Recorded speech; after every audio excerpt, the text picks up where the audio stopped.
This week on the Attraction Show, we visit Spook Hill with Mark Daniel. Then we take a look at the science behind Rock and Roller Coaster at Hollywood Studios.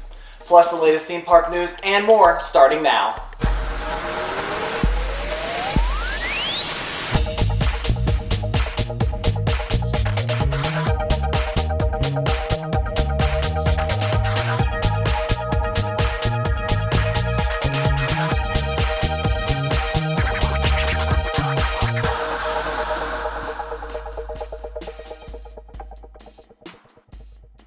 The Attraction Show is brought to you by Mousefan Travel, our recommended travel agent, Undercover Tourist, our recommended ticket supplier, and Give Kids the World Village, our favorite charity. Let them know you saw them on Attractions Magazine.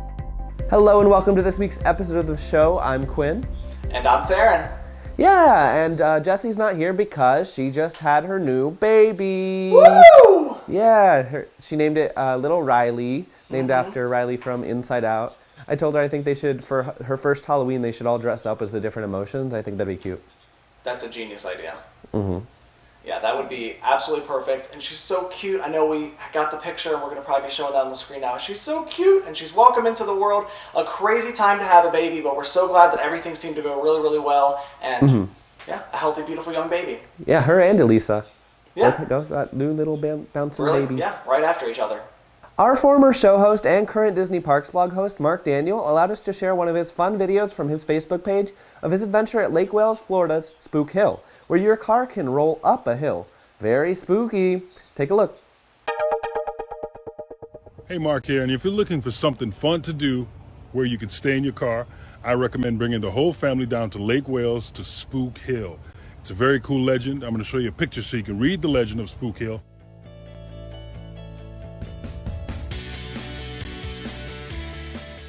Giant alligator, blah, blah, blah, First Nation warrior.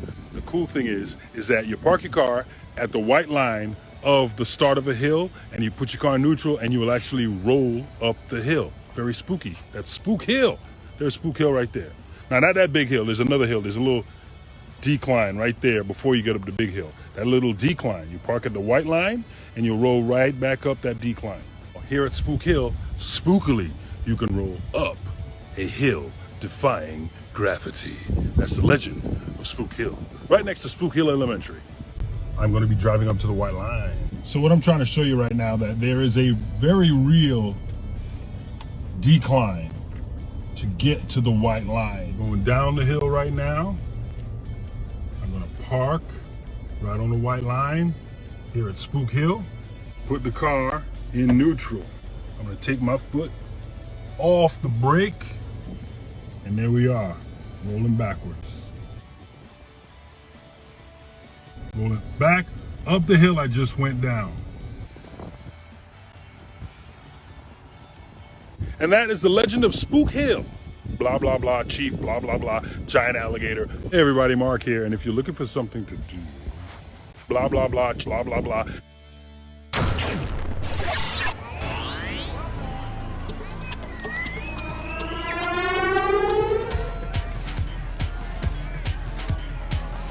A new docuseries that goes behind the scenes of The Mandalorian is coming to Disney Plus on May the 4th. This 8-episode series will cover various aspects of the show, including the cast, the technology, creatures, and more. May the 4th be with you. I'm very excited for this. Oh, I know I'm that stoked. That's coming out on May the 4th, and then the last episode of Clone Wars is coming out on May the 4th. Are you watching Star Clone Wars Wars? Day. I'm not caught up completely. I had never watched the show, Okay. and then so I'm catching up slowly but surely. I definitely want to. I hope to catch up by then, but that probably was not going to happen. There's a lot of shows to catch up. I mean, But, all you got is time.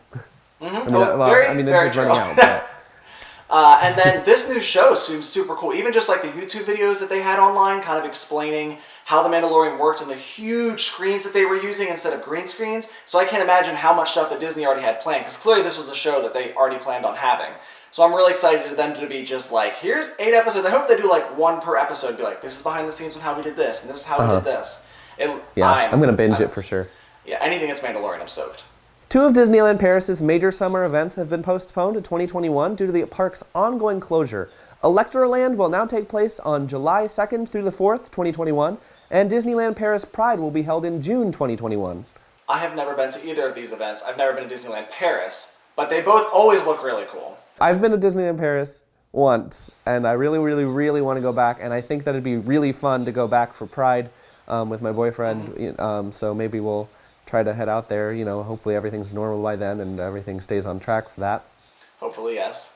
I know that I, again, haven't done either one of them, but I've seen footage of the Electroland, and if you guys remember, a few months ago, Disney held that special after-hours event, invited some cast members, and Yes. that's kind of the closest I've ever been, and that was wild. For a simple 2-hour, I shouldn't say simple, it was ridiculously complex, but it was amazing.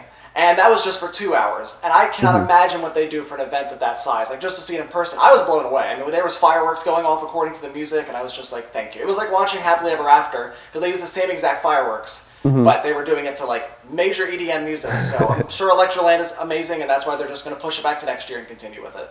Back in Florida, Gatorland has announced a special annual passes deal. If you purchase one before the park reopens, it will be valid through the end of December 2021. So it's kind of 2 years, sort of, depending on when they open this year. It's 2 years for one price, and that's really not bad. If you're going to go to Gatorland anyway, why not? Yeah, no, I'm definitely going to do this because I barely ever get out there. It's a little bit of a drive from the Disney Universal area, but it's really fun. And if I had an annual pass, which I will now. Yeah. Then I'll get out there even more often, It's really well done. Go and creep on all the little alligators, get to watch the feeding every once in a while. And it's just kind of like a nice nature preserve, too, in certain sections. If you just want to relax, you can just have a pass to be look, this is my section with my fancy little bench. I'm just going to look over and watch gators, do what gators do. An eagle recently got a bird's eye view of a different kind this week at SeaWorld Orlando with a ride on the park's Sky Tower. Check it out. Hi everyone, my name is Amy, and right now I am hanging out with Maddie. She is our 17-year-old bald eagle. And some of her enrichments that we like to do with her is take her up into different places so she can get a bird's eye view of what's going on in the park. So Maddie was a rescued bald eagle. When she was just a few weeks old, she fell out of her nest here in Florida. The Audubon Center was the ones who rescued her, and when they rescued her, they found out that she had a broken wing. It was her left wing, and it took about a whole year for that wing to heal. So within that year, she was unable to learn how to fly and hunt for herself. When her wing was healed after the year, they reached out to us here at SeaWorld Orlando and asked if we could be her forever home. So we've had her here ever since. So I have been working with Maddie for quite a few years, and I have built an amazing relationship with her. Because of our relationship together, we are able to go out to different places, to schools, and do a lot of education with her about conservation and her species, and even taking her up in the Sky Tower right now.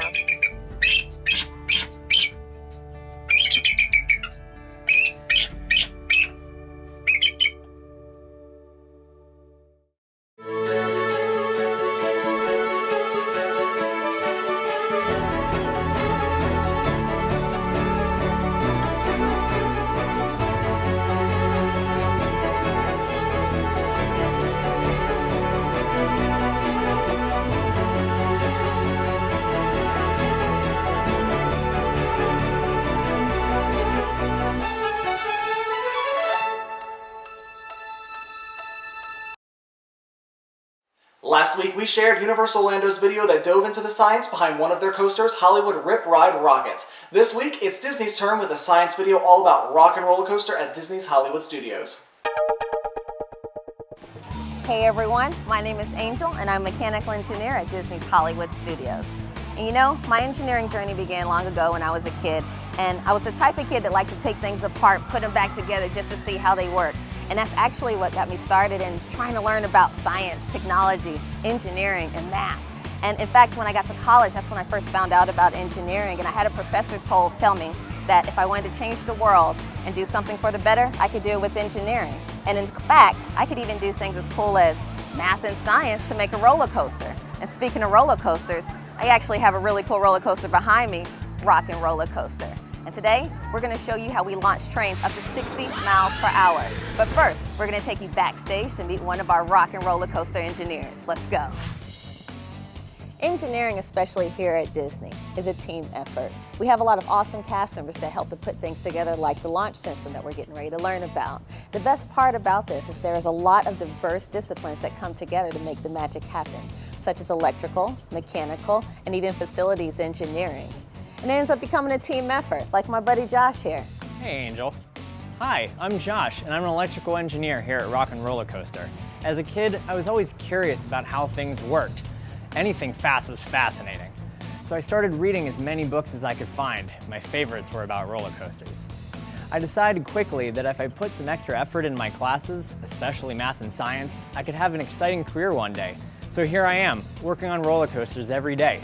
I'm constantly learning something new and exciting, like when I learned how the launch system works over at this particular coaster. And that's what we're here to talk to you about today.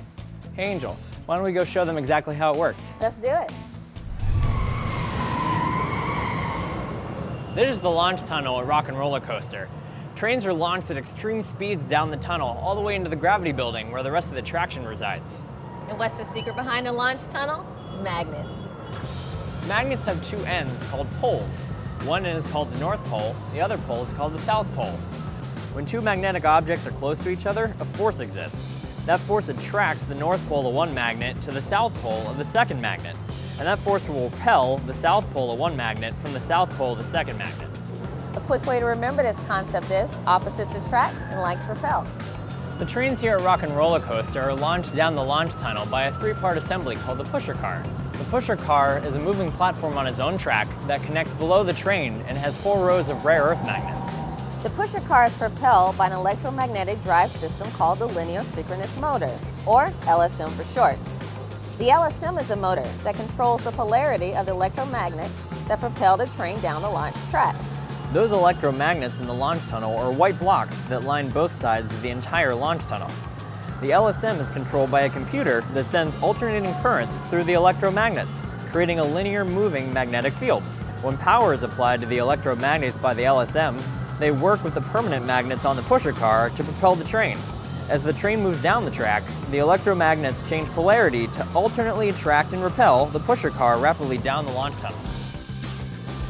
At the end of the launch tunnel, the permanent magnets of the pusher car pass over the electromagnetic brakes, and the pusher car stops while the train continues into the gravity building. The pusher car is then automatically returned to the beginning of the launch tunnel to engage and launch the next train. But the magnetic forces here in action at Rock and Roller Coaster aren't just limited to roller coaster design.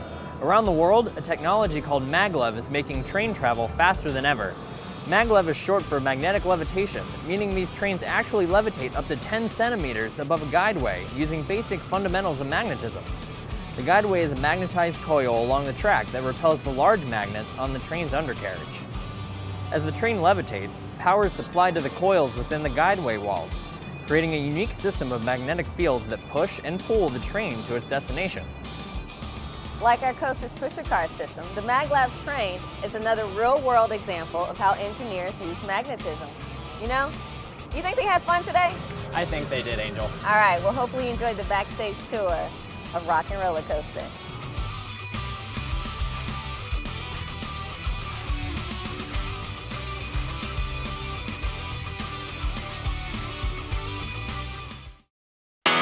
Nothing can stop us now as we bring you the spring 2020 issue of Attractions Magazine. Mouse rules apply when you enter the cartoon world of Mickey aboard Mickey and Minnie's Runaway Railway. So much has happened at Universal Orlando Resort the past 10 years, we showcase our top 10. Magic happens at Disneyland, we take a look at their new daytime parade. Plus the latest news, rumors, and more packed into every issue. Get your copy and subscribe today at attractionsmagazine.com in print, digital, or in our app on Nook and Kindle. Undercover Tourist is the provider of authentic attractions tickets at discounted prices. To get the best discounted rates on tickets for your next theme park trip, visit undercovertourist.com. Was your spring Disney trip canceled? Mouse Fan Travel has a special offer just for you. A free dining plan when you purchase a Disney World package that includes park tickets and hotel. For more information on this deal, visit mousefantravel.com. Give Kids the World Village is a nonprofit resort that provides week-long, cost-free vacations to children with life-threatening illnesses and their families. To learn more about how to get involved, visit gktw.org. So over on our website, we have a brand new story about what we think the attractions, like different specific attractions, will need to do to reopen once the parks do start reopening, at the end of this coronavirus outbreak.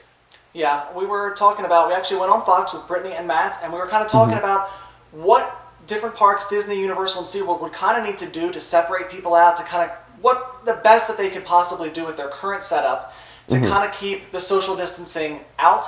I know one of the ones I talked about was about Sphinx Mountain and how there's only 6 people sitting in one vehicle, how you could put 2 people in the front, 2 people in the back, or just a family of 4 by themselves in one vehicle. So that's one of the options, but you can read all about it on attractionsmagazine.com on an article just about attractions reopening. Thank you so much for joining us, and we hope you'll tune in again next week. Don't forget to subscribe to our magazine, check out our YouTube channel, and follow us on Twitter, Facebook, and Instagram. Until next time, stay inside, wash your hands, and have fun.